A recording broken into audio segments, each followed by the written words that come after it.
Nouvelle édition de Metro News pour cette semaine. Bonsoir à toutes et à tous, bienvenue.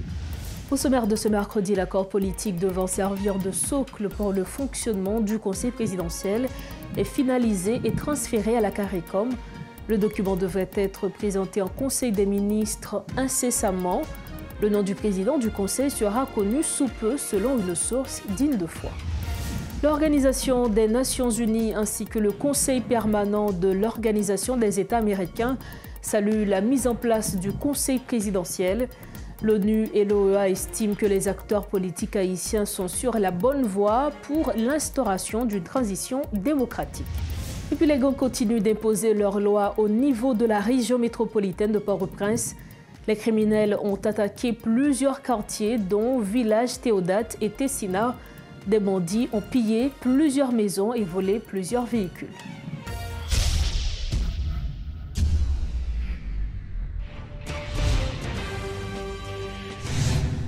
Donc, bonsoir à tous, bienvenue au développement des titres de l'actualité. Comme annoncé, les progrès se poursuivent concernant les démarches nécessaires pour établir le Conseil présidentiel. Selon des sources généralement bien informées, l'accord exigé par le gouvernement actuel, bien que démissionnaire, a été finalisé.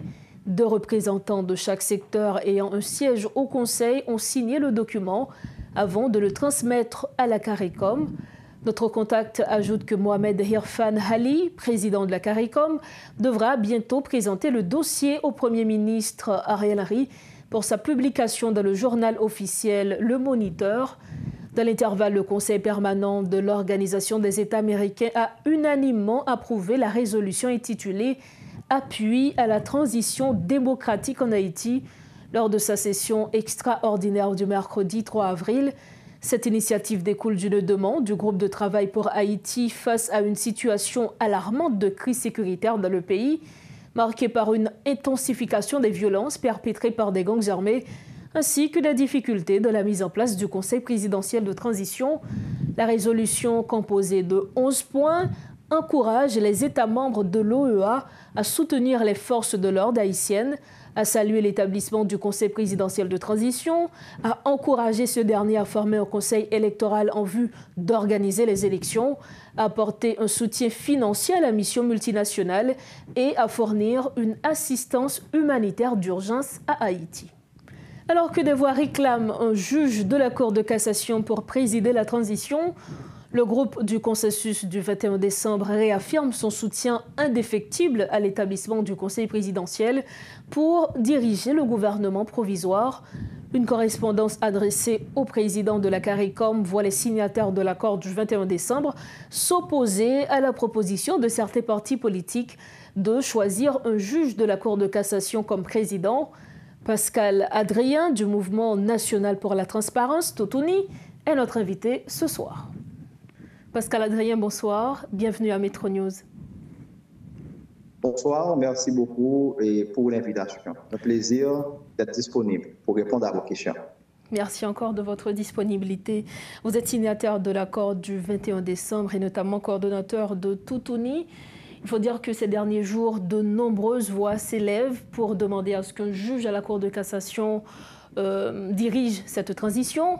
Vous, au niveau de l'accord du 21 décembre, vous soutenez le Conseil présidentiel, support qui d'ailleurs a été réitéré le 1er avril à travers une lettre que vous avez envoyée au chef d'État et de gouvernement de la CARICOM. Pourquoi, selon vous, le Conseil présidentiel est la meilleure option aujourd'hui pour diriger la transition? À notre humble avis, c'est l'expression d'un consensus extrêmement large, pour ne pas dire suffisant. Parce que quand on regarde la configuration actuelle du Conseil présidentiel tel que proposé, vous avez non seulement le secteur politique dans ses différentes sensibilités idéologiques, vous avez également la société civile, sans oublier le secteur privé des affaires. Les 3 secteurs, politique, économique et social, sont suffisamment représentatifs de la société haïtienne dans toute sa diversité. Et si vous essayez de voir au niveau du secteur politique, c'est pratiquement tout le spectre politique haïtien qui est représenté à travers le CP. Non seulement vous avez le 21 décembre, mais vous avez également les principaux contradicteurs du 21 décembre qui aujourd'hui sont appelés, avec nous autres du 21 décembre, à dépasser les contradictions, les querelles de chapelle pour prioriser les intérêts supérieurs de la nation. Donc, notre réponse se veut claire et nette. Au niveau du CP, c'est une démarche consensuelle.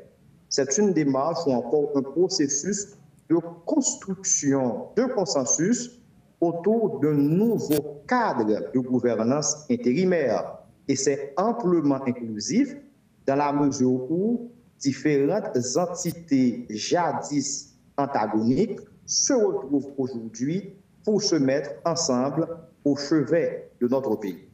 Alors, nous savions que ce Conseil devrait élire un président, ce qui n'est pas encore fait jusqu'ici. Quels progrès ont été réalisés en ce sens, M. Pascal-Adrien?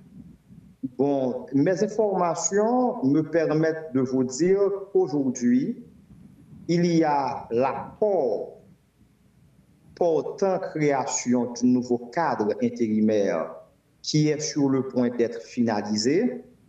À mon humble avis, à mon humble connaissance, encore une fois, on est sur le point d'apposer les signatures.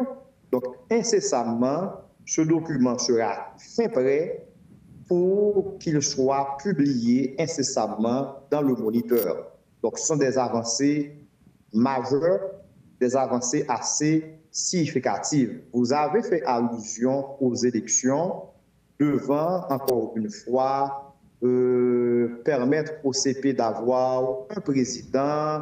Mais moi-même, j'aurais préféré parler d'un coordonnateur parce que présentement, dans l'état de délabrement dans lequel le pays s'enlise, il n'y a pas vraiment un pouvoir à conquérir, mais il y a un État à reconstruire ensemble. Voilà pourquoi je ne me plais pas à appeler l'un des conseillers présidentiels président tout bonnement, mais je crois que ce sera le primum inter pares, le premier parmi ses pairs, pourquoi pas le premier conseiller, pourquoi pas le coordonnateur du conseil présidentiel. Alors, vous l'aviez dit, M. Pascal-Adrien, il y a un État à construire. Maintenant, selon vous, comment le conseil présidentiel pourrait contribuer à résoudre les différentes crises que nous connaissons, notamment ou particulièrement la crise sécuritaire qui est d'ailleurs une priorité aujourd'hui? En se mettant rapidement au travail, en faisant en sorte qu'il y ait un Conseil national de sécurité qui puisse rapidement faire une évaluation et pourquoi pas paver la voie au déploiement ultérieur, imminent de la mission multinationale devant venir en support, en appui à notre valeureuse police nationale et pourquoi pas aux forces armées d'Haïti. Donc nous devons nous mettre au travail, prendre le taureau par les cornes, mais ça passe par une évaluation de l'existant, prendre la mesure des déficits, prendre la mesure de ce que nous devons faire comme effort supplémentaire pour doter la force publique haïtienne de tous les moyens suffisants, adéquats, pour permettre encore une fois, à très court terme, d'enrayer la spirale de la violence aveugle, la spirale de cette insécurité qui nous tenaille au quotidien. Merci infiniment à vous, M. Pascal-Adrien. À moi de vous remercier. Merci. Merci encore. Voilà, c'était avec nous le coordonnateur de Toutouni et notamment signataire de l'accord du 21 décembre, Pascal-Adrien. Il était notre invité pour commenter l'actualité de ce mercredi.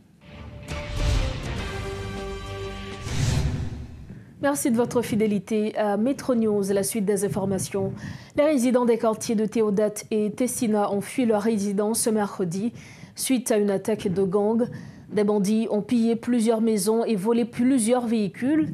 Les habitants affirment qu'ils ont connu une nuit horrible et cauchemardesque.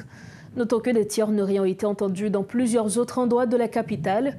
Des centaines de citoyens continuent de fuir leur quartier. Pour chasser, les déplacés se rendent chez les proches dans la région métropolitaine de Port-au-Prince ou en province. Notons que les gangs ont attaqué et incendié des hôpitaux, des écoles. Parallèlement, l'UNESCO condamne les actes de vandalisme enregistrés à l'École nationale des arts, ENART, ainsi que l'incendie criminel de l'École normale supérieure et d'autres institutions éducatives et culturelles.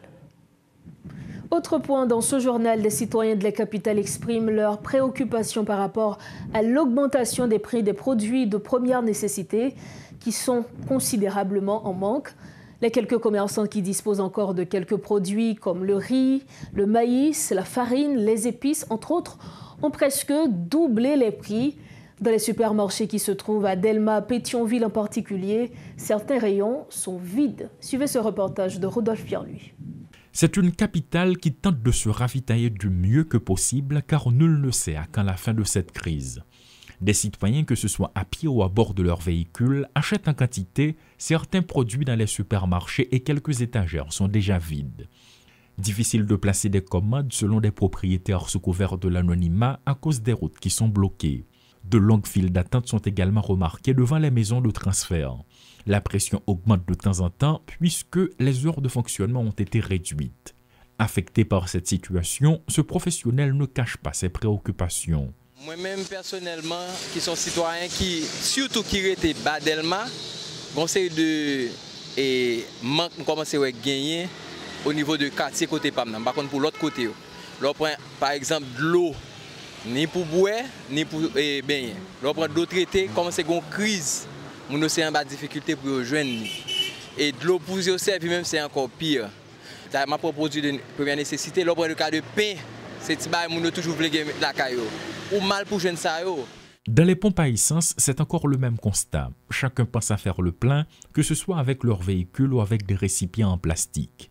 Un autre aspect qui attire l'attention, c'est la vente des produits pétroliers qui reviennent dans l'actualité. De nombreuses stations de service sont fermées et c'est une opportunité d'affaires une fois de plus pour les racketteurs. Dans l'intervalle, si l'État haïtien tente de donner le ton dans cette situation sociopolitique d'incertitude, c'est raté. Toutes les institutions publiques sont fermées. Du côté des marchés publics, les prix ont été revus à la hausse puisque les produits manquent considérablement, expliquent les petits commerçants. Pommes de terre, zonion, patates, bagages ça yon bon. Mais bagages ça très cher. On sel ti sac zonion vend $5,000 quand on gagne comme brancher.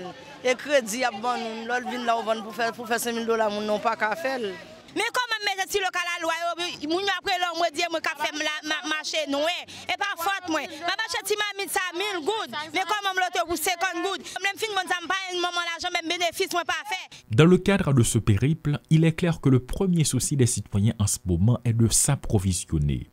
Aucune autorité n'a pipé mot pour s'adresser à la population qui est toujours livrée à elle-même. Toutefois, ce qui est sûr, ce sont les rafales d'armes automatiques qui sèment la panique dans plusieurs zones. Un peu partout dans la capitale, des citoyens interrogés ne cachent pas leur frustration par rapport à bon nombre de produits qui sont en manque, que ce soit dans les supermarchés, dans les marchés informels. Mais entre-temps, l'alerte est lancée et certains interrogés affirment que le pays court vers une crise humanitaire. Paul Léel et Rodolphe Pierre-Louis pour Télé Métropole. La capitale est bouclée à Canapé Vert, Turgeot, Paco, Bourdon, entre autres. De nombreuses routes secondaires où se trouvent à la fois des maisons privées, des entreprises, des hôpitaux sont difficiles d'accès à cause des barricades placées par des citoyens. C'est aussi le même constat à Delma 73, Delma 75, Delma 33, entre autres. Cette initiative citoyenne est mise en place pour lutter contre la violence des gangs, certes, mais elle fait aussi du tort à des citoyens qui ne peuvent plus sortir avec leur véhicule parce que les routes sont fermées à longueur de journée. Reportage Rodolphe Pierre-Louis. Lorsque l'État est absent ou dépassé par les événements, il revient aux citoyens d'agir, explique ce qu'est Cagénère. Dans nos pays, côté que c'est comme si l'autorité est censée être absente. Toute bagaille qui a passé dans le pays. L'autorité là, depuis les 30 dernières années, c'est comme si vous sentiez que pas travailler au profit des pays. C'est ça que mène les pays là. Partout dans la capitale, des routes sont inaccessibles et même les autorités semblent accepter cette nouvelle réalité. Vous connaissez, ça me comprend. Jean pays d'Haïti, si gang yo te plus méchant que ça, yo te ka tuer nous tous. C'est ça me comprend. C'est comme si pas aucun rien qui empêche de faire rien, presque. Ce jeune professionnel qui endure la situation souligne certains points. Il est un peu bon, mais c'est stratégie qui peut changer. Parce que normalement, en réalité, par rapport avec la conjoncture pays, les gens comme si qui ont objectif pour venir envahir la zone, à chaque fois que la population prend une disposition comme si pour sécuriser le quartier côté que vous habitez, même tout changer de stratégie. Le peuple a dit même non seulement pour camper des barricades, mais c'est pour changer de stratégie tout juste pour capable aider parce que au moment ou bien à l'autre, ils ont envahi sans rendre compte. Aucune mesure n'est sans conséquence, a-t-il souligné. Par exemple, mon accidenté, si on est enceinte, il a besoin d'accoucher, si on est en malaise, c'est qu'un docteur pour l'aller, juste et comme si mettez quelques bagages à l'écart, barricade et puis juste, mon nan li sorti, mais les côté comme si depuis au bail couvre-feu, on dit si c'est 6 h du matin. C'est une situation qui devient de plus en plus inquiétante dans la capitale et qui pose problème également des citoyens qui, pour se protéger, notamment leur zone, prennent des initiatives citoyennes en plaçant des barricades, que ce soit au cours de journée, que ce soit durant la nuit. Donc il est difficile d'avoir accès à certaines zones. Au cours de journée, les barricades sont placées, pas d'accès pour les véhicules, pour les chauffeurs de taxi-moto. Durant la nuit, c'est le même constat. Donc il est inaccessible de se rendre dans ces zones, alors que de notre côté, il faut souligner qu'il n'y a pas seulement des maisons habitables dans ces zones, il y a également des entreprises, il y a des institutions, notamment des hôpitaux. Depuis le début de cette situation difficile dans laquelle nous sommes, le centre-ville est totalement bouclé. Des citoyens pensent à placer des barricades pour se protéger contre les groupes armés. Selon certains, c'est efficace, mais selon d'autres personnes, si quelqu'un de la zone a un problème durant la nuit, qu'est-ce qui va se passer? S'il y a un hôpital qui se trouve dans une zone qui est barricadée et que ceux qui ont placé les barricades ne sont pas sur place, qu'est-ce qui va se passer? Donc là, il y a de nombreuses questions qui restent pendantes et certains affirment que c'est parce que l'État ne prend pas sa responsabilité qui en est la cause. Donc il revient aux citoyens maintenant d'assumer leur propre protection. Paul Léel et Rodolphe Piraloui pour Télé Métropole. Toujours dans le chapitre de l'insécurité, le rassemblement des Madansara, Ramsa, annonce que les pertes au niveau de ce secteur sont énormes à raison de la crise socio-sécuritaire que connaît actuellement le pays. Selon la présidente de cette structure, Jocelyne Jean-Louis, les Madansara sont les principales victimes de la violence des groupes armés. Plus d'une dizaine sont déjà mortes. Suivez les propos de la présidente Jocelyne Jean-Louis. Elle a fait ses déclarations à l'occasion de la célébration ce mercredi de la Journée nationale des Madansara. Situation est grave pour nous-mêmes Madansara qui représentent 65% dans l'économie. Nous gardons tout département bloqué. Grand Sud là, pas qu'à rentrer dans la capitale là. Grand Nord, pas capable de rentrer dans la capitale là. Quoi d'abord là nous connaissons qui c'est plus gros maquette pays. L'écrasé, plate.